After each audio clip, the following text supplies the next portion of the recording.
Hello दोस्तों, फिर से स्वागत है आपका नए वीडियो के साथ। ट्रेन अभी स्टेशन पर रुकी ही थी कि चार पांच सामान विक्रेता डिब्बे में आए और आवाज़ देने लगे। मोहिनी को प्यास लग रही थी। तभी एक 8-10 साल का लड़का पानी की बोतलें बेचता हुआ दिखाई दिया। मोहिनी ने उसे बुलाया। कितने की है बोतलें? उसने कहा 20 रुपये की, एकदम ठंडी। मोहिनी ने बोतल हाथ में लेकर देखा तो बोतल बहुत ठंडी थी, लेकिन तभी उसकी नज़र बोतल पर लगे लेबल पर पड़ी। उसने उसे देखकर कहा, यह नकली बिस्लरी बना रहे हो और बेच रहे हो। अभी तेरी शिकायत करती हूँ। लड़का हंसा और बोला, यहाँ तो यही चलता रहता है। यदि आप असली बिस्लरी चाहते हैं तो आप इसे सामने वाले स्टॉल से ले सकती हैं। मोहिनी बोतल वापस कर दी और लड़का आगे बढ़ने लगा। उसे बहुत प्यास लग रही थी। तभी उसने लड़के से कहा, सुनो, मैं तुम्हें 10 रुपये दूंगी, मेरे लिए उस दुकान से एक बोतल पानी ले आना। लड़के ने कहा, हाँ ठीक है, लेकिन जल्दी करो, गाड़ी चलने वाली है। मोहिनी अपने हैंडबैग से पैसे निकालने लगी। फिर उसे ध्यान आया कि कार जल्दी पकड़ने के लिए उन्होंने सारे पैसे कोरियर वाले को दे दिए। मोहिनी ने कहा, चलो 30 रुपये काट कर पैसे वापस दें।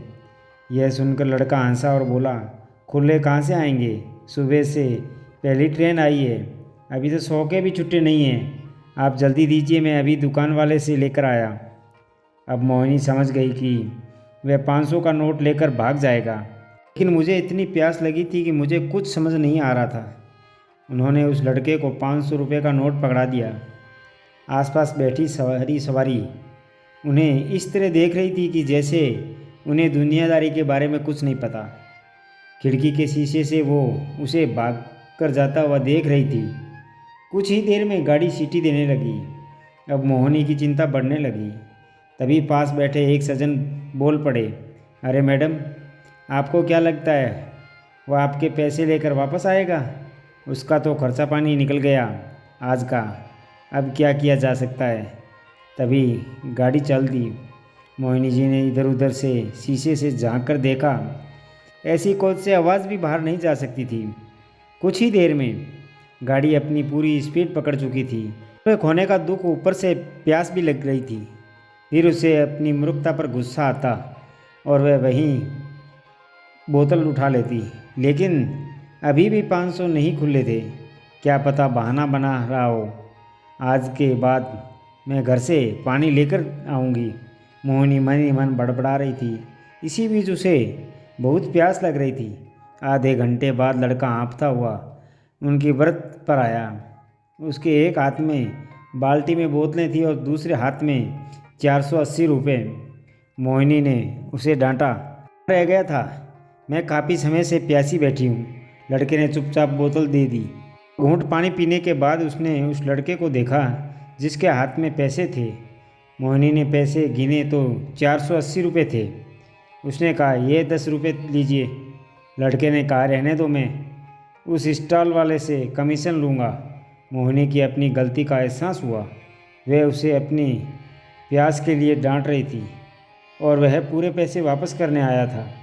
तभी उसका ध्यान उसके घुटने पर गया। वहाँ से खून बह रहा था और पैंट भी फटी हुई थी। मोहिनी ने पूछा, ये खून कैसे निकल रहा है? क्या तुम कहीं गिर गए थे? लड़के ने कहा, हाँ, गाड़ी चल रही थी, उसे पकड़ने के लिए मैं फिसल गया। मैं काफ़ी देर से आपकी सीट ढूंढ रहा था। मैंने आपका कोच और बर्थ नंबर भी नहीं देखा था। मोहिनी अपनी गलती पर बहुत शर्मिंदा हुई। सच ही तो कह रहा है, उसे कैसे पता कि मेरा कोच और बर्थ कौन सा है? उन्होंने कहा, अगर उसे चोट लग जाती, गाड़ी के नीचे आ गया होता तो क्या होता? लड़का बोला, कुछ नहीं होता, यह तो हमारा रोज़ का काम है। फिर उसने पानी की बोतल ली जिसमें बोतलें ठंडी पानी में आधी डूबी हुई थी और इसे घाव पर लगाने लगा। मोहिनी ने कहा, अरे ये क्या कर रहा है? गंदा पानी डाल रहा है, रुको, मैं तुम्हें एक बैंडेड दूंगी। उन्होंने अपना सामान खंगाल कर एक बैंडेड निकाली और उसके घुटने पर रख दी। तभी उन्होंने ध्यान आया कि अगले स्टेशन 100 किलोमीटर दूर है।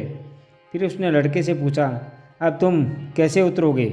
लड़के ने कहा, मैं अगले स्टेशन पर उतरूंगा और सामने वाली दूसरी ट्रेन पकड़ लूँगा। मोहिनी ने पूछा, वैसे वह घर कितने बजे पहुंच सकता है? लड़के ने कहा, मैं 7 बजे तक वहां पहुंच जाऊंगा। आज मुझे अपनी माँ से डांट पड़ेगी। कहा, तुम चाहते तो ये पैसे लेकर भाग सकते थे, अलग क्यों नहीं गए? लड़के ने कहा, मेरी माँ ने कहा है कि ग्राहक भगवान होते हैं, उनके साथ कभी गलत व्यवहार नहीं किया जा सकता। मोहिनी ने उसे पैसे देने की कोशिश की, लेकिन उसने एक भी रुपया नहीं लिया और चिल्लाता रहा। मोहिनी सोच रही थी कि मैं अपनी प्यास नहीं रोक पा रही थी और ये लड़का 12 बजे मेरे पास आकर मुझे केवल एक बोतल पानी देगा। ये छोटे बच्चे अपनी जान पर खेलकर इतनी मेहनत करते हैं और हम उन्हें हमेशा चोरों की नज़र से देखते हैं। यह सब सोचते सोचते उसकी आंखों में आंसू आ गए। आज एक छोटे बच्चे ने जीवन का कितना बड़ा सबक सिखा दिया। हम अपने छोटे से स्वार्थ पर हर दिन दूसरों को धोखा देते हैं। दोस्तों, आपको यह कहानी कैसी लगी? कमेंट बॉक्स में अपनी राय ज़रूर दीजिएगा और कहानी अच्छी लगी हो तो वीडियो को लाइक, शेयर और सब्सक्राइब करना ना भूलें। तो दोस्तों, मिलते हैं अगली नई कहानी के साथ। तब तक अपना ख्याल रखना, मुस्कुराते रहना। धन्यवाद।